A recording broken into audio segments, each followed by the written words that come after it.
दोस्तों, भारत में अमीर उद्योगपतियों की बात हो और रतन टाटा का नाम ना आए, ये हो ही नहीं सकता। उद्योगपति रतन टाटा अपनी दरिया दिली के लिए अक्सर ही चर्चा में रहते हैं। रतन टाटा अपनी कमाई का करीब 60% हिस्सा चैरिटी पर खर्च करते हैं और इसी के कारण उनकी दरिया दिली की चर्चा हमें अक्सर ही सुनने को मिलती है। आज रतन टाटा लगभग 85 साल के हो गए हैं, लेकिन दिग्गज बिजनेसमैन रतन टाटा को एक बड़ा अमीर आदमी और एक भारत की बड़ी हस्ती होने के बावजूद भी एक बार अपमान झेलना पड़ा था। लेकिन उन्होंने अपने इस अपमान का जिस तरह से बदला लिया, वो मिसाल बन गया।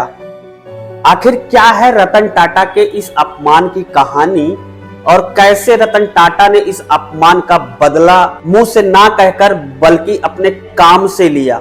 आइए जानते हैं पूरी कहानी इस वीडियो में आगे बढ़ेंगे। पर वीडियो में आगे बढ़ने से पहले आपसे मेरा छोटा सा विनम्र अनुरोध है कि अभी तक आपने चैनल को सब्सक्राइब नहीं किया है तो चैनल को सब्सक्राइब कर लेना और बेल आइकन की बटन को प्रेस कर लेना, ताकि जब भी मैं कहानी का वीडियो अपलोड करूं तो आपको कहानी का नोटिफिकेशन आसानी से मिल जाए।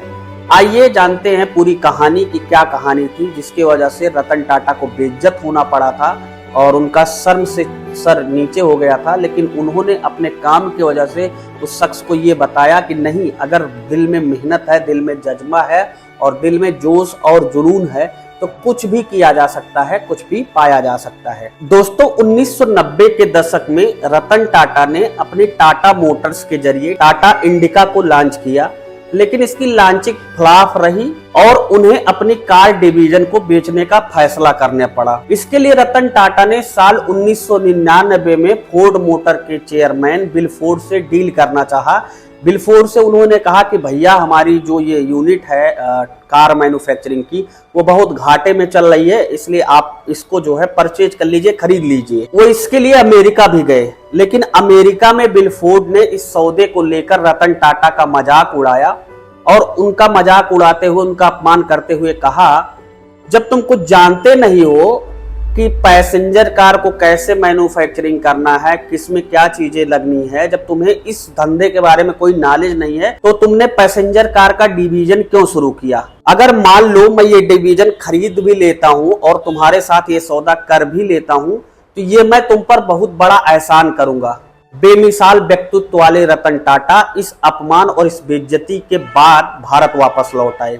रतन टाटा शांत रहे और उसी रात ये फैसला लिया कि अब वो टाटा मोटर्स का कार डिवीजन कुछ भी हो जाए पर बेचेंगे नहीं, और रात में ही रतन टाटा मुंबई के लिए वापस लौट गए।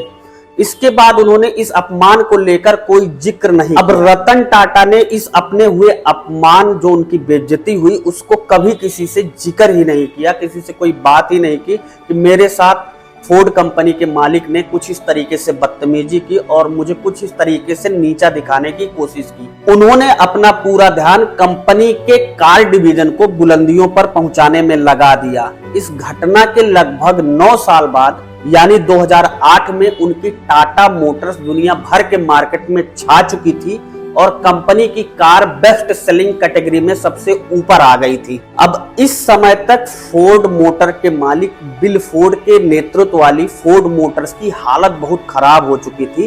कंपनी डूबने के कगार पर थी। डूबती फोर्ड कंपनी की मदद के लिए रतन टाटा आगे आए और यही उनके अपमान का बदला लेने का तरीका था। जब फोर्ड बड़े नुकसान में थी तो 2008 में ही टाटा चेयरमैन रतन टाटा ने चेयरमैन बिल फोर्ड को उनकी कंपनी की सबसे लोकप्रिय जगुआर और लैंड रोवर ब्रांड को खरीदने का ऑफर दिया। इसके लिए बिल फोर्ड को खुद अपनी पूरी टीम के साथ मुंबई आना पड़ा था। फोर्ड के मालिक भारत आ गए थे तो उन्होंने रतन टाटा से कहा, आप हम पर एहसान कर रहे हैं।